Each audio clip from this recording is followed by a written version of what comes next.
Fantastic. Well, let's get started here. Thank you very much for joining us today. I'm Nick Bray from NBA. NBA is an architecture studio based near City Hall in Vancouver on the unceded traditional territories of the Musqueam, Squamish, and Tsleil-Waututh nations. It's often said that the architects need to know a little about a lot of subjects. We don't need to know everything, but we need to know when to ask questions and when to carry out further research. The intent of this seminar is to provide an overview of the changes within the 2024 BC Building Code. It will give you a basis to know when and where to delve deeper. My office has been working closely with Celerity Engineering for many, many years now. We work with them on a day-to-day basis, and they're an important extension of our office. They've also navigated us through some really challenging code-related situations, so we're very grateful to them for their work. And they're always there for us, and there to answer our questions. Talking of questions, if you have any during the seminar, please feel free to write them in the chat box. We'll address them at the end of the session. But please be aware that there's a lot of people attending this seminar. I think we had over 400 people sign up. So we won't be able to answer every question, but please feel free to ask a short question. The seminar is being recorded and we'll make that recording available afterwards. And regarding your AIBC learning credits, towards the end of the seminar, we will post a link in the chat box, which you can enter your membership number and it will automatically provide those credits. Just looking at the poll here, it's great to see we were aiming for architects, so majority architects and intern architects. That's great to see.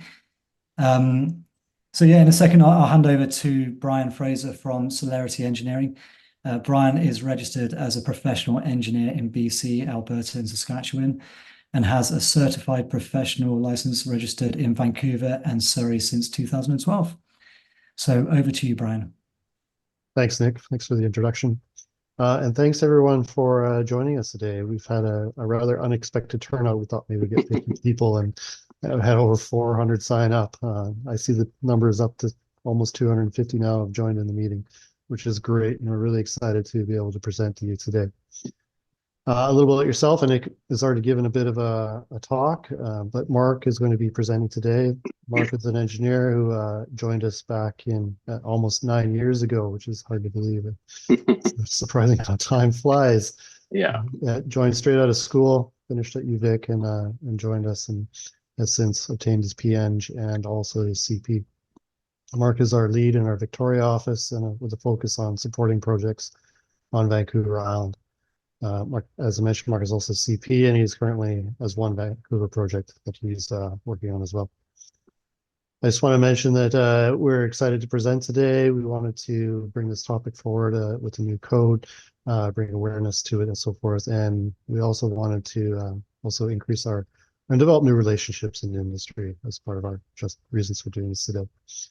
I hope you enjoy the presentation. And Mark, if you want to take it away. Absolutely. Brian, did you want to talk a little bit about our company too? I don't know. Just a quick overview here. Certainly. Briefly, we're a full-service code consultant firm. We have offices in Vancouver and Victoria. We also have a presence in Regina as well. One lonely person out there. We offer all the typical services, certified professional, alternative solutions. We do lots of building code review, appeal preparation. We do independent review for projects on port lands or on native lands and so forth. Also S1000 run of work that's all coming into the play these days, and a myriad of other things. So. Okay, great. Okay, so this is a brief overview of some of the things we're going to talk about today. As Nick mentioned, the goal for this presentation is to give you a sense of some of what we think are the big changes that you should be aware of. You certainly won't come away from this presentation knowing everything, I don't think, but I hope that you'll know a little bit more about where to look and maybe some of the things that are most impactful on your design, particularly early on in your design phase, so you don't get caught with some larger issues, along with some sort of more specific technical issues that might come up during construction. As noted here, the 2024 BCBC came into effect on March 8th of this year. So that's anywhere that's using the BC Building Code. Obviously in Vancouver, they have their own building bylaw, so that will still be the 2019 Vancouver building bylaw until they will be reviewing the 2024 BC Building Code and adopting their new edition of the Vancouver building bylaw at some point. I expect in the next year or so, but we don't have that yet. A bit of a unique thing that they did this time around when implementing the 2024 BCBC is a few of the new requirements have this transition period. So adaptable dwelling units and earthquake design changes won't actually come into effect until March 10th of next year to allow this transition period. Those requirements are in the 2024 BCBC, so you can see them. They just aren't officially required until next year. And then something new that came out just last week is there were some revisions to the 2024 BCBC already for encapsulated mass timber changes. So we won't be covering any of that today. So just be aware if you are doing an encapsulated mass timber project or looking to, there are some new revisions that have been released already. So it is an evolving document, and I expect it'll continue to evolve. So we'll dive right in now. We'll kind of go through the code more or less in order. So it's not a list of, it's not in the list of most impactful changes or anything. So the first thing we've noted here we wanted to talk about was window frames and blocking. So this applies to any building that's required to be non-combustible construction. Subsection 315, if you have a non-combustible building, that's where you have to go. So in that subsection, there's a lot of allowances to have combustible components within a non-combustible building. So a couple of exceptions have been added. So this actually makes things a little bit easier. They've clarified that wood blocking is allowed for attaching window elements. There used to be some confusion about that, whether you could have plywood backing or some timber frames for just attaching window elements. So that's okay. Now it's been clarified. And the other second item on here is combustible windows and sashes, so window frames, are allowed in a non-combustible building as long as they're vertically non-contiguous between stories. So that basically means you don't have a curtain wall system with windows just from floor to ceiling and then floor to ceiling on the next level. So this comes up a lot, I find, in renovation projects. You might have a tower where they're looking to replace the windows and they're wondering if they can use vinyl window frames, for example. You used to be able to do it, but there were quite a few restrictions on area and distance between the windows. So it's much more simple now. As long as you're vertically non-contiguous, you can use those.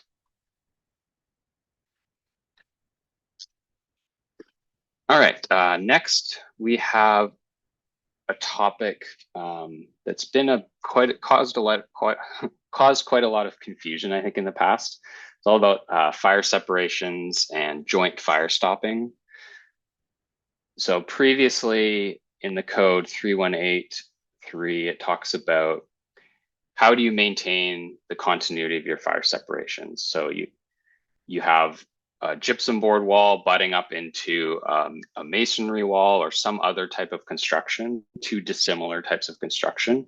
What do you have to do there? It used to just say you need to maintain the continuity. It didn't really tell you how to do that. So this has been clarified quite a bit.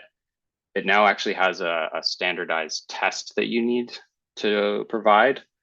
And this is a a system that's tested to CAN ULC S115 and has an FT rating that's the same as the fire resistance rating of the two abutting fire separations. This is something that's been done, I think, quite a bit in industry previously, but now it's actually written into the code this way. So just be aware of that. Exterior wall joints similarly have been clarified. They provided this ASTM test standard that you need to meet. Often what would come up before is a municipality would request an engineering judgment or an alternative solution to allow you to use a system that was tested to this standard.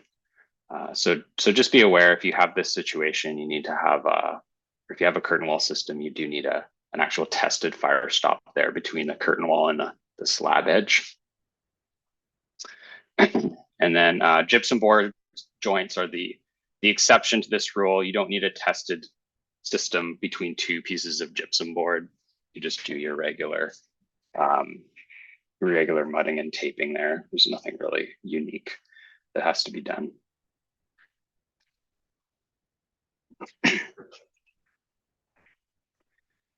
Okay, mid-rise construction. This is specific to 5 and 6 story light wood frame construction types. There's a few relaxations that have been added in here, actually. You may know, if you've done these types of buildings previously, you had to have 10% of the building perimeter within 50 meters of a street. So that requirement was actually removed. So now you just need to have you still have to have your principal entrance within 15 meters of the street, but there's no minimum perimeter. So I don't think this will affect many projects, but it will allow some different sites to use this construction. If you have a long, narrow site, this might come into play. And then there's been allowance in here to use some combustible cladding for these types of buildings.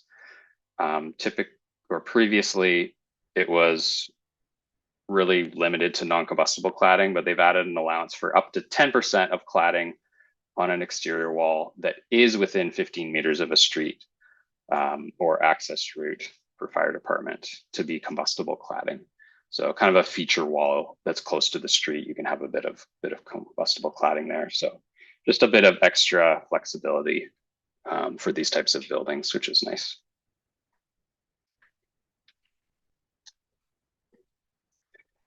I'll probably go through most of this stuff fairly quickly until we get to washrooms, because it's relatively straightforward. And accessibility in washrooms is where a bulk of the changes have come in. So bear with me if I go through some of this a little bit quickly. Door widths, so egress and accessibility alignment. There's been an increase in the required door width from 800 to 850 clear width. That's applied in 3.3, so that's sort of 3.3 is safety within floor areas. So that would be most places in your floor area or your floor. And then also in 3.4 for exits. So those have also increased to 850. So you'll have to make sure that you're meeting that. Generally, that would mean a 3-foot door in most locations. Tactile warning. This was a bit of source of confusion in the past. The code wasn't really super clear where you needed these things, or if you did need them in exit stairs. So it's been clarified that you don't need them in enclosed exit stairs anymore, or just enclosed stairs in general. So most cases, exit stairs, you wouldn't need them. You would need them in if you had an open stair to a mezzanine or an interconnected floor space, you would need them there. I believe the intention is that if somebody is going into an exit stair, even if they're visibly or visually impaired, they don't have, or they're generally expected to be aware that they're going into a exit stair. And there's some new requirements around signage that we'll talk about in a minute to address that. But any unenclosed stair or other types of drop-off edges you will need to have a tactile warning. And the standard has been clarified, or how these things need to be designed has been clarified. They now need to comply with the CSA B651 accessibility standard.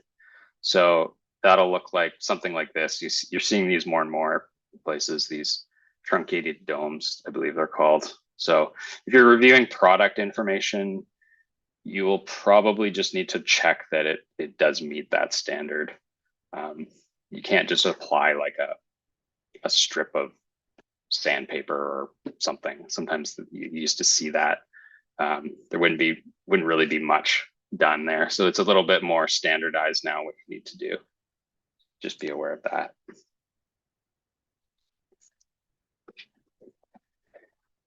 Safety glazing. So this has to do with wired glass. Now, I think wired glass has been a bit of a contentious topic in recent years. It doesn't achieve an impact rating, or that I think it maybe used to, but that's been removed.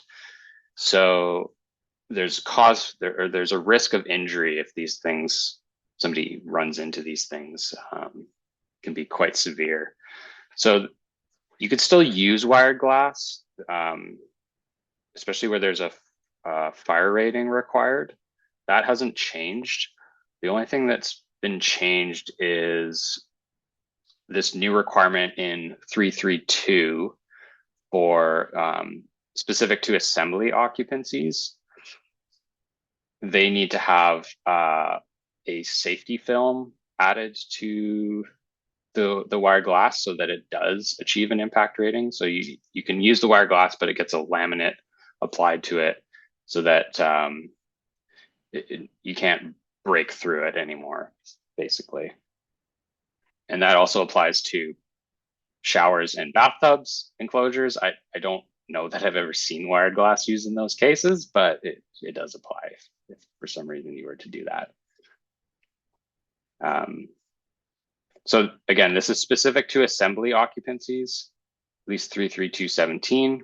So just be aware of that. I think wired glass generally isn't recommended where there's an impact risk, even in other occupancies, but that hasn't really translated into any changes in the code yet. Yeah, so it looks the same as traditional wired glass, but so there's a laminate or film applied to it to achieve the impact rating. There's a couple of exceptions for that. I won't really go through this in detail, but where you have a door and the glazing is above a certain height, or similarly with windows, if they're above a certain height, then you don't need to meet that impact rating anymore. Okay, so now we're going to move into exits 3.4. Couple of relatively minor changes. Ramps. So in 3.4, there's a section on ramps. It would only apply to ramps that aren't in an accessible path of travel, because if you are in an accessible path of travel, you have to go to 3.8 for accessibility. However, 3.4 for ramps, they've actually changed the slope to be a maximum of 1 in 12, which is the same as the accessibility section. So the slope would be the same in either case. The only exception to that is industrial occupancies. They're allowed to be quite a bit steeper for interior ramps, up to 1 in 6, or 1 in 10 for exterior ramps. So that might happen in a parking garage.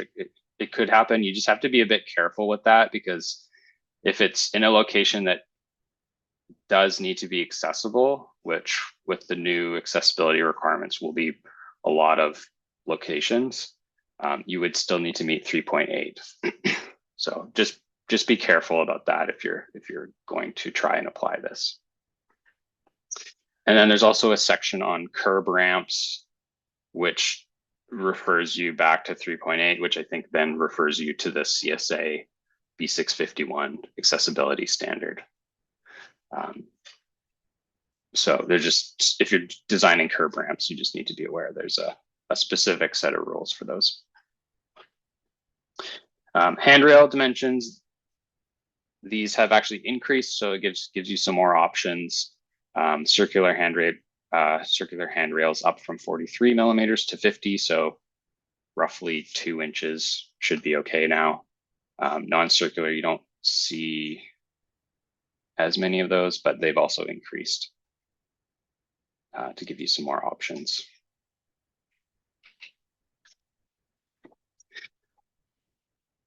Okay, so tactile signage. I mentioned this previously, briefly. So this has generally been added throughout the code in 3.4 for exit signage, but also in 3.8 for sort of more wayfinding directional signage. In 3.4, it's most of the life safety type signage. So on exit doors, you need to have a sign that says in visual and in tactile form that it's an exit door. So this is a sign on the door. You still need the illuminated exit signage above your door. So that hasn't changed. So this is just an extra thing you'll need.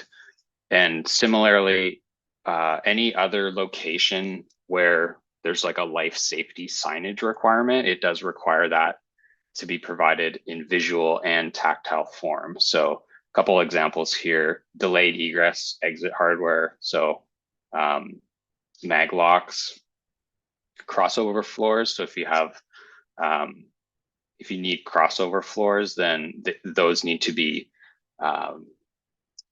there's signage requirements to say where those are and which floors they are. So those need to be provided in tactile form, and floor numbering signage within your stairs. So I have a feeling this will likely require some sort of specialty consultant for that. I'm not sure if the signage companies are able to provide that. That's something that you'll probably have to work out with your contractor, but it's something to be aware of for sure once you start to review these shop drawings and things like that. Okay, I think this is probably where we get into some of the more impactful requirements in terms of layouts and early design type of things.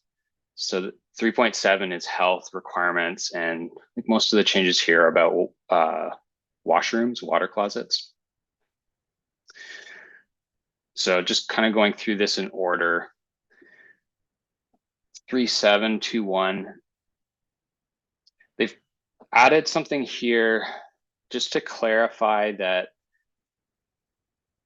the occupant load that you use for calculating the number of water closets has to be the same as the occupant load you used or you determined in 3.1.17. 3.1.17 is where you have that table with all the different factors of how many people per square meter. So I think what this really means is that you can't use a different occupant load for calculating washrooms.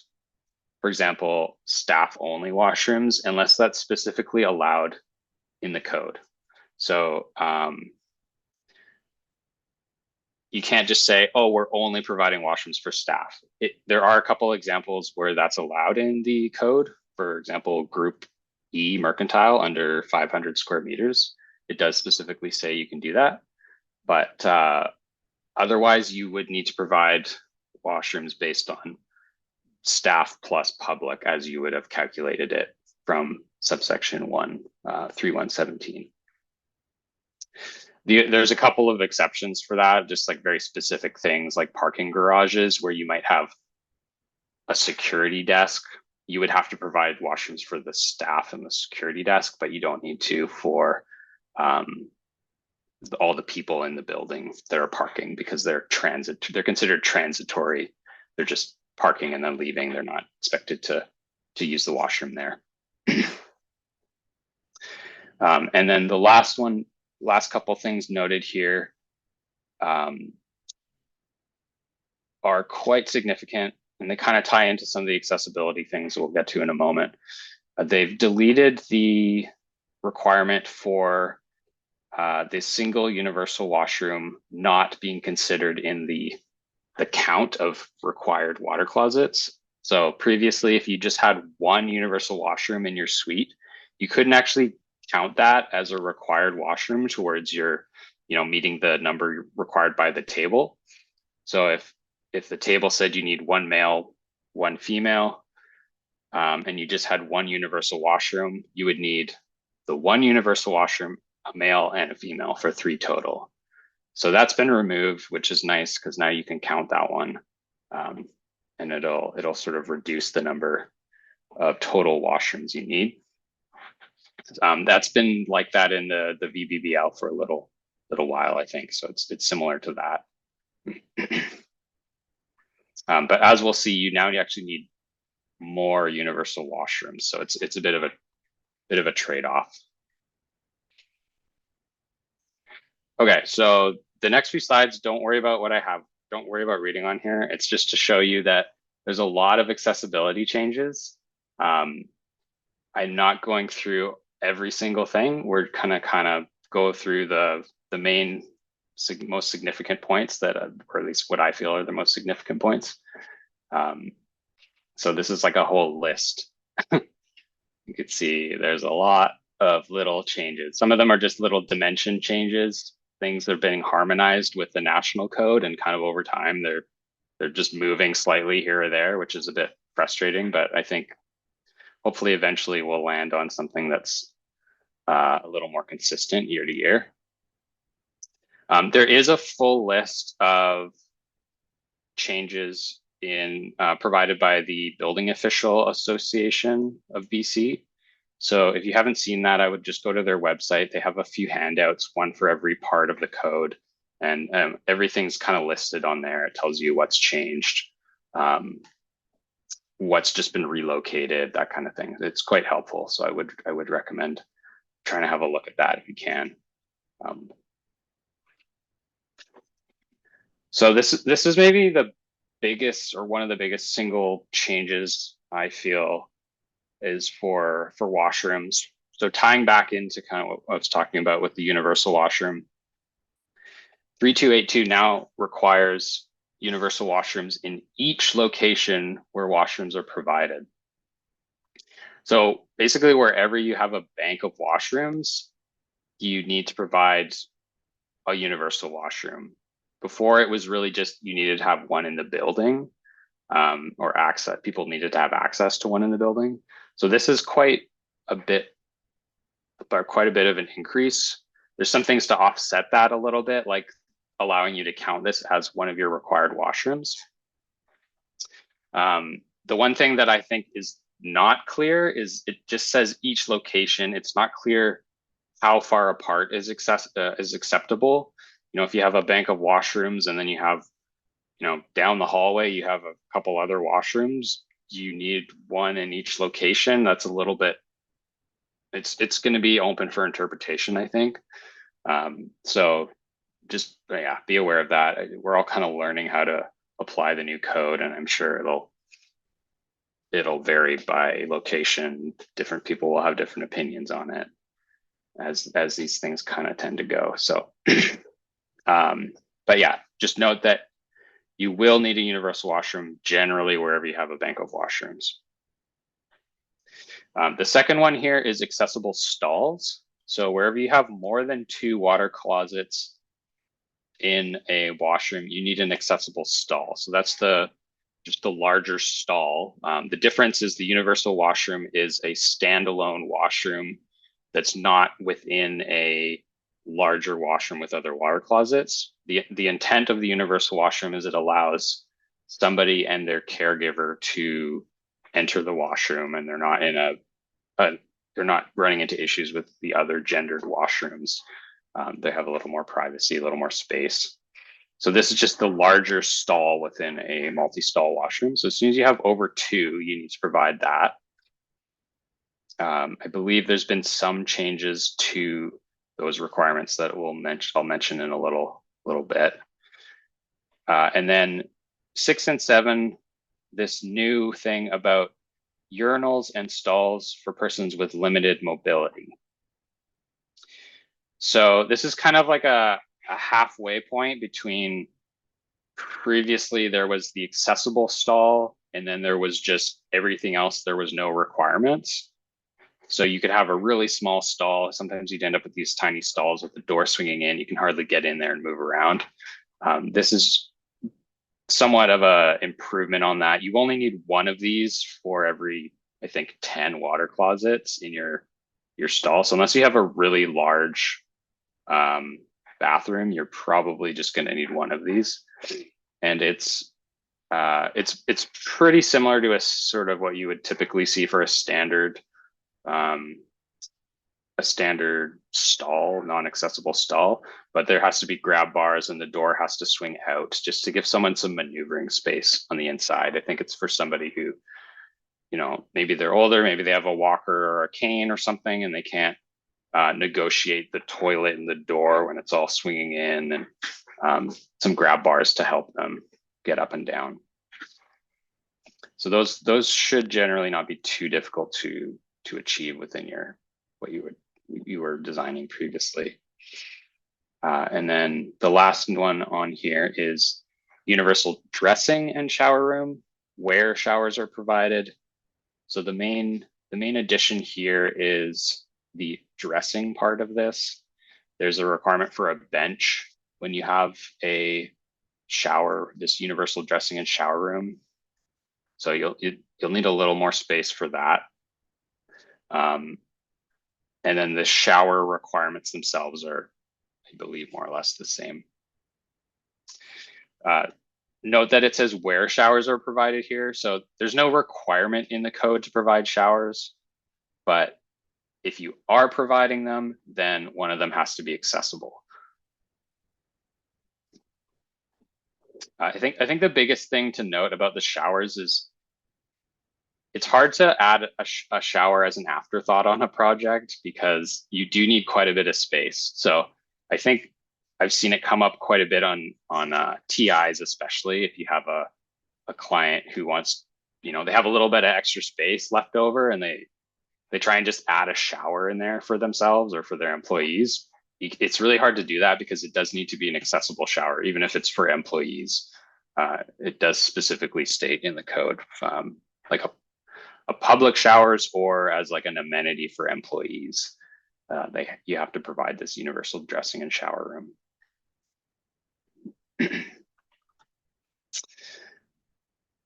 Okay, so then signs are just noted here. Tactile information, we talked about that before for exits and life safety. So this is where tactile information for more like wayfinding signage is covered.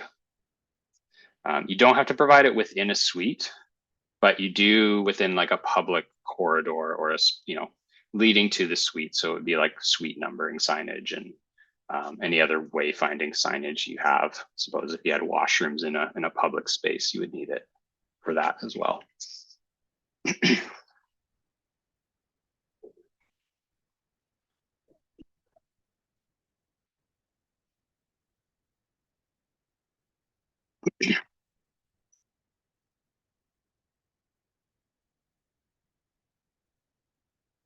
Okay, a couple other fairly significant changes here are entrances and power operators. So in the last edition of the code, it said you needed 50% of your entrances plus the principal entrance to be accessible. That has been changed. Now it just says all pedestrian entrances to an accessible story must be accessible. So the only exceptions really are service entrances and residential suite entries where the suite is not accessible. Otherwise, most of your entrances into the building will need to be accessible. I think there's some debate about whether, you know, an exit stair is an entrance or not. I think the way we've been applying it is that for most exit stair shafts that aren't generally meant for access into the building, it's potentially okay not to treat that as an entrance. But I think it really depends on your situation on the specifics. So definitely be careful about that. You know, if one of the exit stairs is intended as like a staff entrance at the back of the building or something, then it would need to be accessible. Not the stair itself, but the doors in and out of it. And then to go along with that, power operators, it now states that all accessible entrances with self-closing devices have to have at least one door with a power operator, including a vestibule. Previously, it was limited really to only specific occupancies, hotels, B2, A2, over a certain size, things like that. So it's much more broad, kind of generally most entrances will need this now. And also accessible washrooms too. So a lot more power operators will be necessary.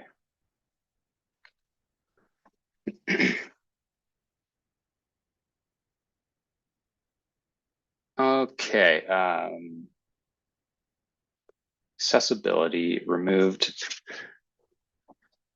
So where work functions can reasonably be expected to be performed by persons with disabilities.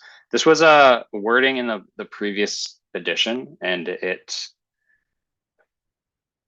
gave a little bit of an out for where you need to provide access, but I think it got applied maybe when it shouldn't have. So it's just been removed. So essentially what that means is that the way the code's written is you need to provide access for persons with disabilities throughout the building, except there's a section here where it talks about access is not required. And then it lays out a whole list of spaces that don't need it. It's quite limited where you don't need to provide it. There is still an exception for small suites, small 2-level suites that was in the previous couple of editions that was BC specific. So that hasn't changed. But generally, I would assume that you do need to provide access for persons with disabilities. That allowance is really limited because if you have a small 2-story suite, you don't need to provide access to the upper level, but you can't have any facilities or uses up there that aren't on the lower level. So it's quite limiting where you don't need it. The other thing that's interesting here is that elevators will be required in apartment buildings over 2 stories or larger 2-story residential buildings. Previously, you could get away without elevators in a lot of residential occupancies. You don't see it too much, but sometimes with additions and things, you would see no elevator, and that's apartment style with a public, common interior space, not row houses, townhouses. Those are still fine. No change there.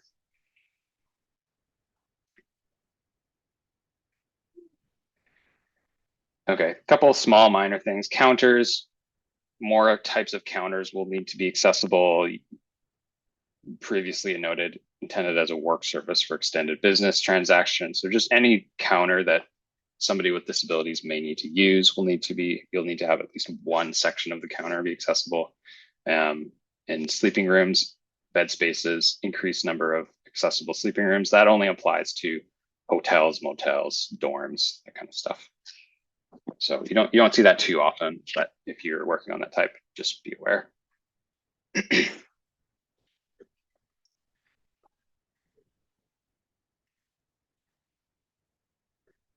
Okay, so the last kind of section here, I think we have a few slides left, but this all covers 383 for the actual how do you design your accessible facilities, and then 385, which is adaptable, the adaptable stuff, which we'll get into right at the end. So 3832, here we are with accessible path of travel. This stuff seems to change every time the new code comes out. I think most of you will be happy to see that this has actually been reduced from, it was previously 1500 millimeters was required. It's actually now 1000 millimeters is required for your accessible path of travel. If you have a public corridor, that still needs to be 1100. So you'll have to be a bit careful with that. But I think this is good because generally before it just said 1500 everywhere, which didn't make a lot of sense in my opinion, where you had like, you're trying to design within a suite. If you're designing like the space between some desks or something like that, it didn't really clarify if you still needed 1500 there. So 1,000 meters, or sorry, 1,000 millimeters, it's a little easier to achieve. And it does give you a couple diagrams here to kind of clarify the reduced width areas that you're also allowed. So kind of something similar to a doorway, like a small restriction, you're allowed to have that. And then these last two notes here are just about path of travel, where it exceeds 24 millimeters in length. There's bump out spaces that are required for, I think, turnaround and for passing. So if you have a long hallway, you will need a sort of a bump out area every 24 meters. And then turnaround areas, if you do choose to go less than 1,500 wide for your path, then you do need a one of these turnaround areas at the ends. And that's if your path is over 12 meters long. So I think the idea is somebody is in a long, narrow hallway. You don't want them to have to back up to get out of there. They have to have one of these turnaround areas at both ends to be able to turn around and then retreat. So they give you a few options. You can have this 1,700 millimeter diameter space, this 17 by 15, or this T-shaped thing here. So there's a bunch of options. Just be aware. If you're less than 1,500 and you have a long hallway, you need to have space at the end for somebody to turn around.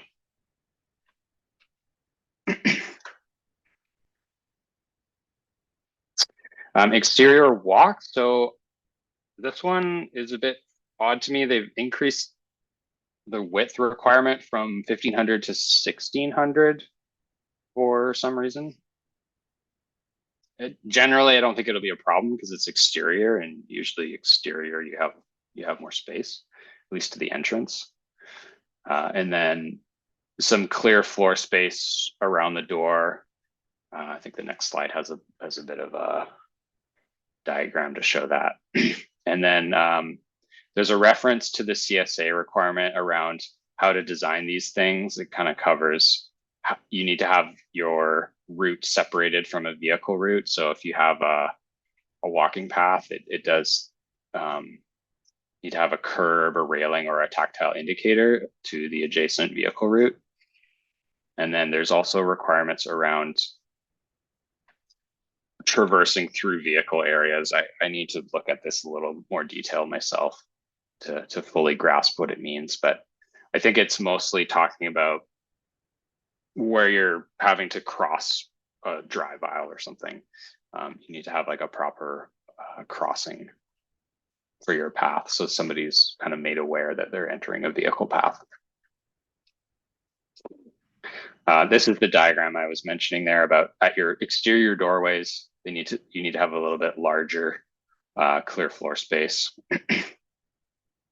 And then this slide also covers ramps, which have been reduced to a minimum width of 1,000 millimeters. And then there's just been some slight changes, I think, to the intervals for intermediate landings. If you have a long ramp, you need it every 9 meters. So if you're designing a ramp, I would just encourage you to check this section, make sure you're meeting everything in there. In general, I don't think it's much more difficult. It's fairly consistent with previous, just some slight changes.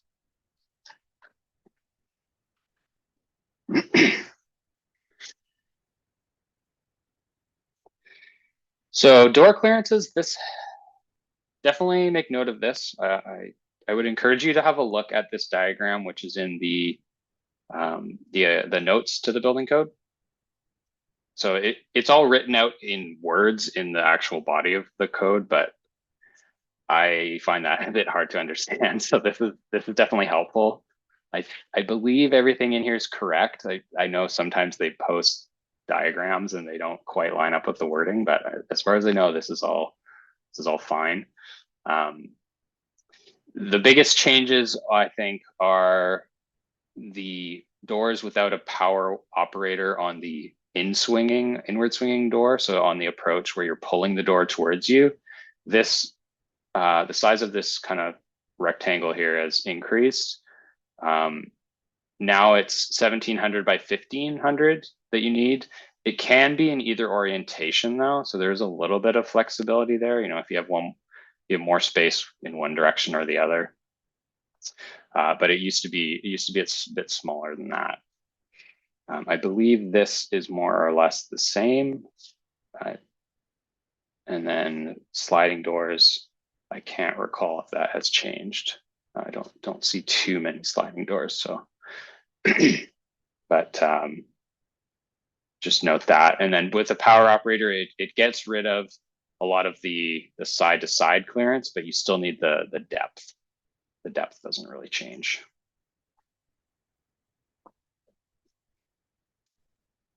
And then this diagram here just shows the door jamb clearances that still needs to be met. That's still the same. So on top of this, you have to meet these. I think if you're meeting the clear floor space requirements shown over here, that you will likely already achieve this. Maybe not if you have a really wide door, but for most standard doors, this shouldn't be a problem at that point. Okay, well, this is a small change, just minimum platform depth or platform sizes for elevators.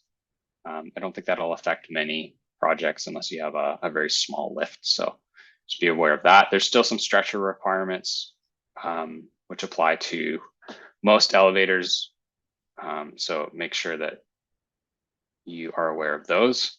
Doesn't apply to things like limited application, limited use elevators.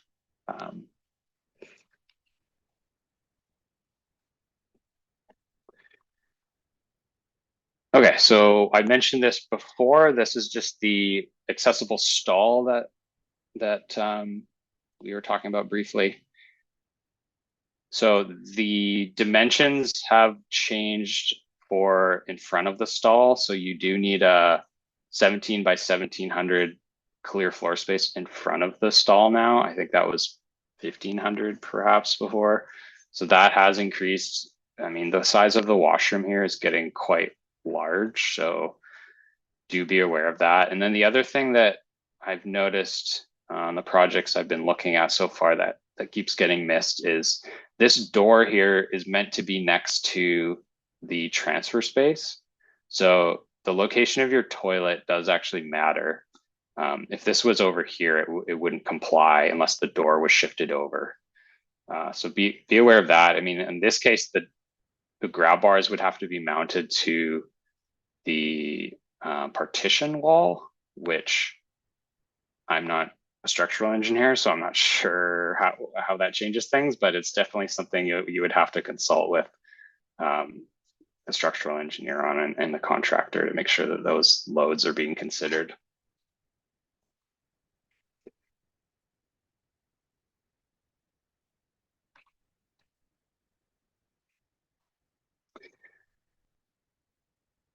Okay, universal washroom design. This just covers the universal washroom. The main change here is just there's no minimum room dimensions. Instead, they've required this 1700 millimeter diameter turning space. That diagram's in the back of the code as well, so you can have a look at that. I don't think there's the major changes there. The biggest one for universal washrooms is just how many or where they need to be located.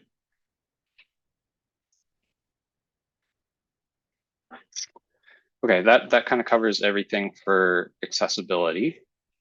As you can see, there's a lot there. I think the biggest things are the washroom requirements and perhaps the door clearances. So the last thing we'll go through today, and this is relatively brief just because this isn't adopted into the code yet, it's the adaptable dwelling unit requirements. I would encourage you to try and adopt as much of this as you can beforehand, before it even comes into effect, or at least become aware of what's going to be needed in case you have any projects that are at risk of not getting in for building permit before March 10th of next year. There's nothing out for the Vancouver building bylaw, as I mentioned, yet for the next edition, but I expect they'll probably adopt a lot of these things as well, or at least they won't go less than what's in there. They might adopt additional requirements, but likely you'll see a similar thing if you're mostly doing work in Vancouver. So I've covered some of it here. It's pretty high level because it's not something that we know too much about yet. I'm hoping anyways that the province will provide more information closer to the adoption date next year. I'm hoping they'll provide some diagrams and things like that. I've heard sort of that we should expect that, but you never know, these things take time. So it seems like we're always getting information last minute these days, unfortunately. So in general, there's a few things that will apply kind of throughout. Special outlet boxes and cover plates for future strobes. So this is something that I believe is in Vancouver currently, but everywhere else, this will be the same. So this will apply to, I should maybe go back one slide. So 385 will apply to one-story dwelling units served by an accessible interior public corridor and an accessible common building entrance. So most apartment style buildings.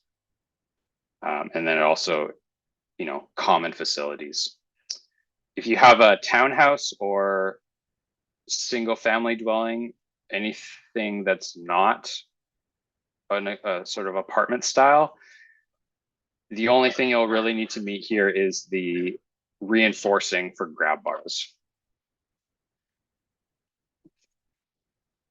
So with that in mind, apartment style buildings will have to have these special outlet boxes and cover plates for future strobes.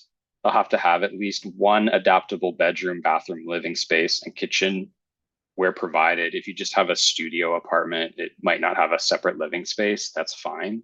But the bedrooms / kitchen space, living space would have to be adaptable along with the bathroom. And then clear floor space at doorways has to be met, and then accessible hallways and corridors need to be provided. So it does go into more detail in each of the articles about what that means.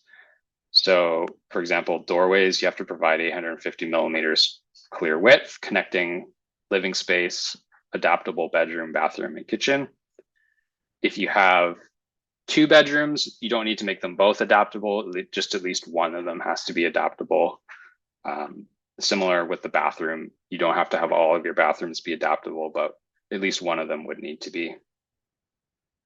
The clear floor space requirements are the same for the doors as they are in the rest of the accessibility section. There's no reduced width. It's this thing still, this table. It does note that you can use a rough-in for a future power operator to reduce those clear floor spaces. So if you're really having a hard time meeting them, that is an option. I know that that's been done in Vancouver quite a bit. You would still have to meet these requirements though for the power operator. So just be aware of that. And then hallways have to be a minimum of 1,000 millimeters. So it's the same as an accessible hallway. You can have the narrowing like in this diagram still, that's fine. And this would apply to each of your adaptable bedroom, bathroom, living space. So if you have other rooms that don't need to be adaptable, you wouldn't have to meet that. I'll just go into a bit of specifics here for a couple of the spaces. So the bedroom, it says you need to have a clear floor space next to the bed. You need to have 1,700 diameter or this 1,700 by 1,500 box. So this is my my attempt at playing architect here, drawing out a room that this seems to me it's very, there's obviously a lot of different configurations you could use, but this is just maybe one example. Then there's a minimum width for a closet, and then you have to have your clear floor space in front of that. One interesting thing to note is in the body of the code, there's nothing about bed size. So it doesn't say, oh, you need to meet a queen bed or a bed of this size in the adaptable bedroom. But in the notes, it does say that you should have a bed that sleeps 2 people, because it's in the occupant load section of the building code. It requires you to consider 2 people per sleeping room for occupant load in dwelling units. So I think that's interesting. I would encourage you to do this as much as possible. It obviously increases the size of your bedroom. I think micro suites are going to be an interesting topic when it comes to these things, or very small suites, because it might be challenging to meet all these requirements. It might mean that they can't be done. I'm not entirely sure yet. So anyways, that's just an interesting note. I would encourage you to maybe have a read through some of these things just to form your own opinions. And the last thing we'll touch on here are just the bathrooms and the kitchens. I haven't drawn out anything for bathrooms. I think that as the architecture community, this is something that you should have a look at and try and come up with what types of configurations are the most efficient space-wise. The biggest thing is that you do need a clear lateral transfer space for the toilet. So a lot of traditional bathroom layouts where you have a sink, a toilet, and then a bath or a shower won't meet this. So you do need to have either a larger space or some sort of rearranged space. And then you also do need to have accommodations for reinforcing in the walls. You don't have to provide grab bars, but you have to provide reinforcing. And that means your toilet needs to be next to a wall, which often it's not in most sort of traditional layouts. So that's, I think, a pretty significant change, maybe more so than any of the other stuff in this section. And then finally, with kitchens, cooktop and sink need to be adjacent or have a continuous counter between them. So this type of layout here, where you have an island kitchen with a sink and no counter between the cooktop and the sink, you can't do that anymore. You could have your sink over here where it's not like right next to your cooktop, but it's at least has a continuous counter between the two. I think that's just to help people who have limited strength to kind of move things between the two if they need to. And then a clear floor space. This is potentially difficult to meet with a layout where an island layout like this. You need to have a 1700 diameter or 1700 by 1500 clear floor space within your kitchen. I did talk to one architect about this, and we were thinking maybe if your island wasn't like a permanently installed thing and it could be removed relatively easily without disrupting the finishes, perhaps that's acceptable. I think it's something that we'll have to grapple with a little bit as the design community. And then future accommodation for accessible sinks. So you don't have to have an accessible sink, you just have to make sure you accommodate one. So there is a little bit of, renovations that are anticipated if somebody does need to, or somebody does require some of these accommodations. It's not expected they can just move in here and have everything work perfectly for them. So I think the whole clear floor space thing and how do you accommodate an island will be a interesting topic in the next year or so. So with that, we're done. Here's a fun slide just kind of showing all of our the huge list of changes. I would encourage you to search out that BOABC list because it does kind of cover everything, I think. It's quite helpful. And And yeah, I think with that, we will move on to our question period, unless Brian, you had anything else you wanted to share? No, I don't have anything specific. I think that was excellent, Mark. Yeah, thank you very much, Mark. Yeah, really appreciate that. And I know this adaptable units, adaptable dwelling unit changes causing a lot of concern among our industry, especially because Yeah, if you're starting a project now, like chances are you're gonna have to comply to these new rules. What my office is actually working on right now with the CHBA and with BC government is actually trying to find some clarity over a lot of this ambiguity. So we've been yeah. working with them to Okay, well, that's great. to Good to find know. the size of the bedroom, for example, is a big concern, Right. and how that will work. But also, you touched on there with your idea about the kitchen island, the degree of change or the degree of construction that can take place and still be classed as adaptable. Yeah, That exactly. is not clear. Um, Exactly. yeah, so we're working on that as well. And also, there's also talk of what projects this affects. So we're talking to local government about this as well. Sorry, to BC government about this as well. Yeah, there's talk of there being some relaxation for projects that are in stream, but none I of that see. has been clarified yet. So, Yeah, yeah. um, so Well, it's good to know that you're involved in that and that the questions are being asked, I guess.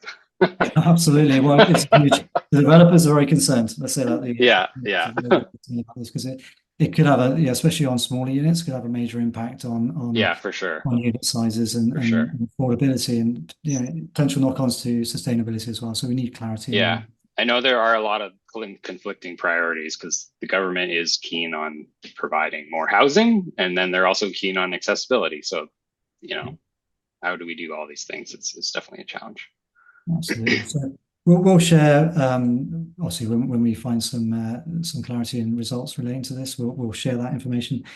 So a few questions here. So firstly about the AIBC points, Bayer has shared a link in the chat box there. She'll probably share it again in a minute.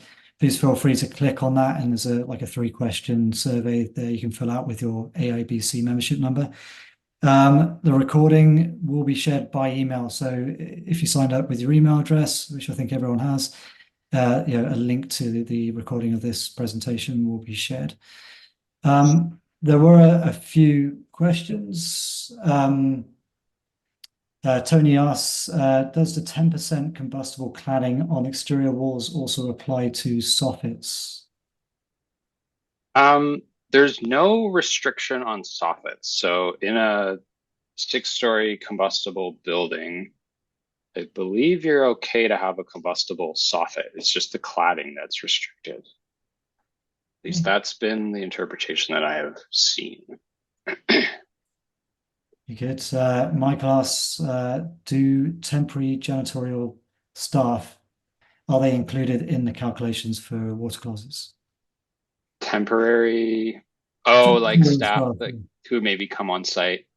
Yeah. No, so if it's somebody like that, like it's just for water closets, it says to use 3-1-17. So for that, you would you'd use all the areas in your building and figure out how many people based on the area. So if you have someone who's coming in from outside, just like one day a month or something for cleaning, they wouldn't be considered in that.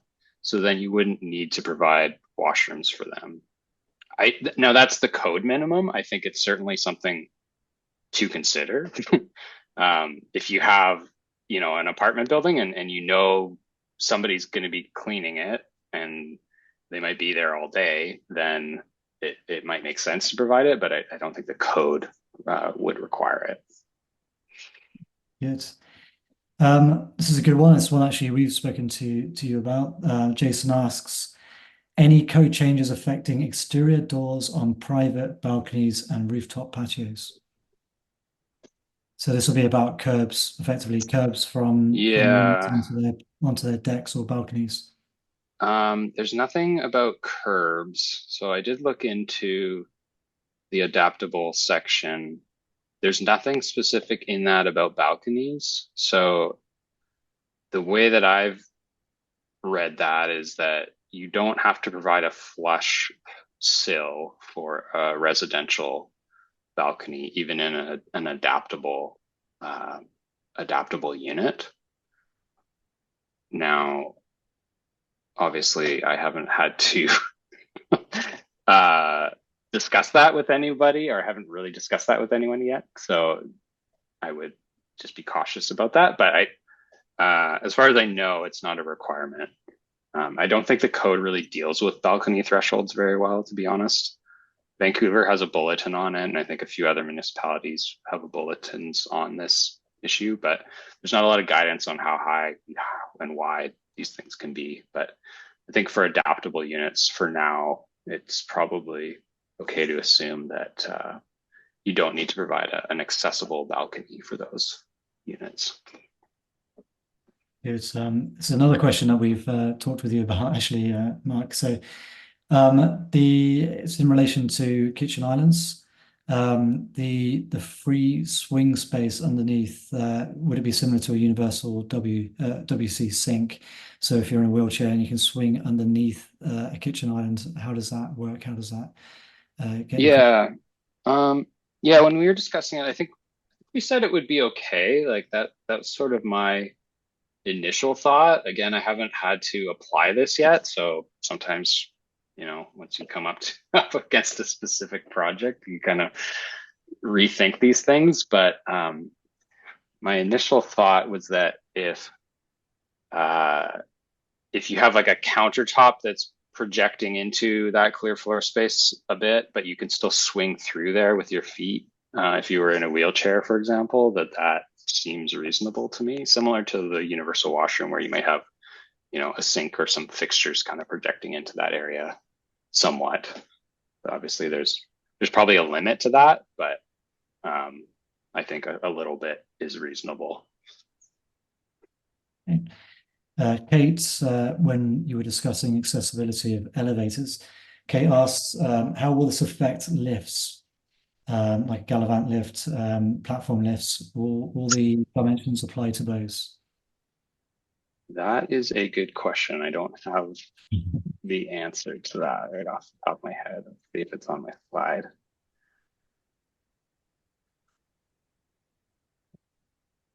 Not sure. I will have to review that. If you want to send me an email about that one, maybe I can get back to you.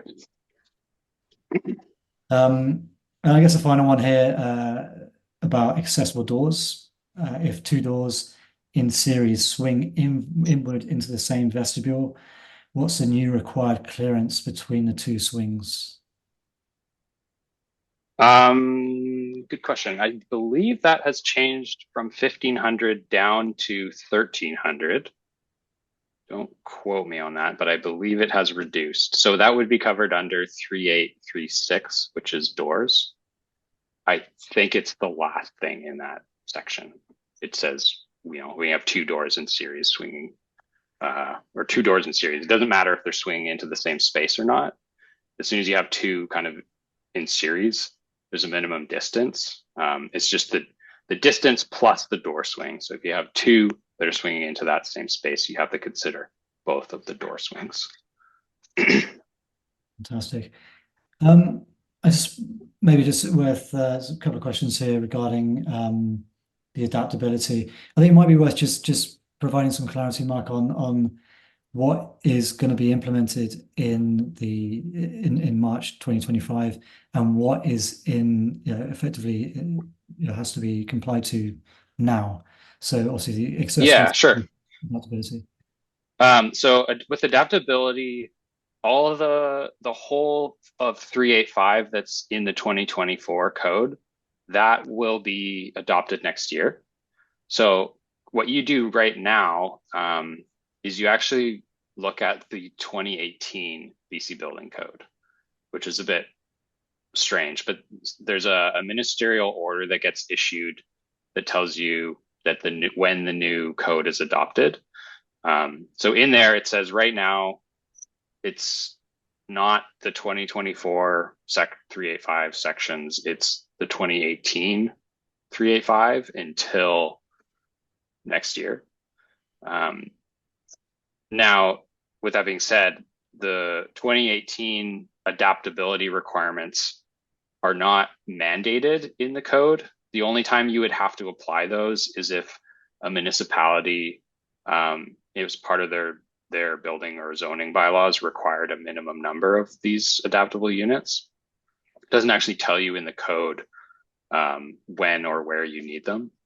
I think sometimes certain municipalities will provide incentives to provide some of those, like bonus density for a development, things like that. Others may just require it as a part of a rezoning or something. But as of right now, you just apply the 2018 requirements. Whether you need those or not is going to come from somewhere else other than the code. But if you do need them, you look at the 2018, and then starting March 10th of next year, it'll be what's actually in the 2024 BC Building Code. So it is a bit confusing for sure. And it's what's interesting actually is it comes from proposed changes to the national code, and it's BC that has opted for 100% of units to be adaptable. That you might find other provinces choose different percentage of of units to be adaptable. And just to answer another question here, it's really quite up in the air right now as to when this is going to come into play in terms of the way the code is written. And correct me if I'm wrong here, Mark. As soon as that any buildings that have not been submitted for BP at that date in March 2025 will then have to comply with these new codes. But obviously there is talk, as I said, mentioned, of in-stream projects somehow being grandfathered on and not having to comply with this new code. So we're waiting for clarity on that, and we're waiting to see. There's a lot of uncertainty here. Yeah, no, I agree with that for sure. Fantastic. Well, I think that's the end of the questions, but thank you very much. Thanks for everyone that attended, and thanks to Mark and to Brian for organizing this, and potentially we'll do another one of these in the future.